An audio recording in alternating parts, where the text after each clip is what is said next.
Assalamualaikum warahmatullahi wabarakatuh. Baiklah, pada pertemuan kali ini saya akan membahas tentang materi organisasi berkas relatif.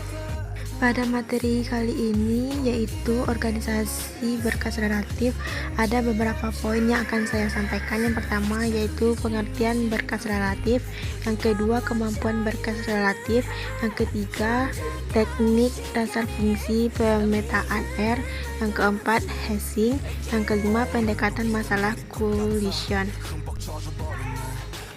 Berkas relatif yaitu suatu berkas yang mengidentifikasikan record dengan key yang diperlukan. Record tidak perlu tersortir secara fisik menurut nilai key. Organisasi berkas relatif paling sering digunakan dalam proses interaksi. Tidak perlu mengakses record secara berurutan. Kemampuan berkas relatif ada 2 poin. Yang pertama, kemampuan mengakses record secara langsung. Yang kedua, record dapat di-retrieve, insert, modifikasi, dan delete tanpa mempengaruhi record yang lain dalam berkas yang sama. 3 teknik dasar fungsi pemetaan R. Yang pertama, pencarian tabel. Yang kedua, pemetaan langsung. Yang ketiga, kalkulasi. Teknik pencarian tabel. Dasar pemikirannya adalah direktori dari nilai key dan address. Yang pertama, lebih cepat menggunakan binary search dibandingkan dengan menggunakan sequential search. Keuntungannya dapat mengakses record dengan cepat bila diketahui nilai key. Nilai key berupa file dapat diterjemahkan menjadi alamat. Nilai key adalah address space independent. Teknik pemetaan langsung. Terdapat ada 2 cara pemetaan langsung. Yang pertama, pemetaan mutlak. R atau nilai key sama dengan address, nilai key sama dengan alamat mutlak, nilai key sama dengan alamat sebenarnya, di mana record tersimpan pada saat penyimpanan dan pemakaian record harus diketahui dan diberikan pemakainya. Yang kedua, pengelamatan relatif. R atau nilai key sama dengan address, nilai key sama dengan alamat relatif, nilai key sama dengan urutan record tersebut dalam berkas. Teknik kalkulasi alamat.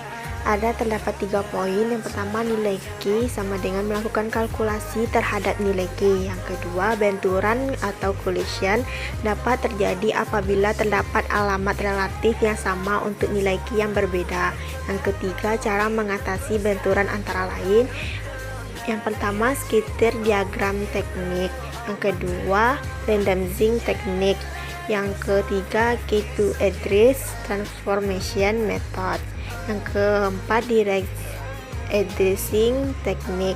Yang kelima, hash table method. Yang keenam, hashing. Hashing. Tujuan utama hashing yaitu agar 2 buah kunci yang berbeda tidak mempunyai nilai relatif address yang sama. Yang pertama, division remainder, menggunakan metode pembagian untuk distribusi nilai key yang tidak diketahui. Yang kedua, mid square, yaitu menggunakan metode perpangkatan untuk file yang rendah. Yang ketiga, floating, menggunakan metode penjumlahan mudah dalam perhitungan bila panjang nilai key sama dengan panjang address. Pendekatan masalah collision. Yang pertama, open addressing, yaitu menentukan address yang bukan home address untuk K2. Spread overflow, yaitu menemukan address untuk K2 di luar primary key area, yakni di overflow area. Baiklah, mungkin itu yang dapat saya sampaikan pada materi kali ini. Kalau ada kata yang salah, mohon dimaafkan. Saya tutup dengan Assalamualaikum warahmatullahi wabarakatuh.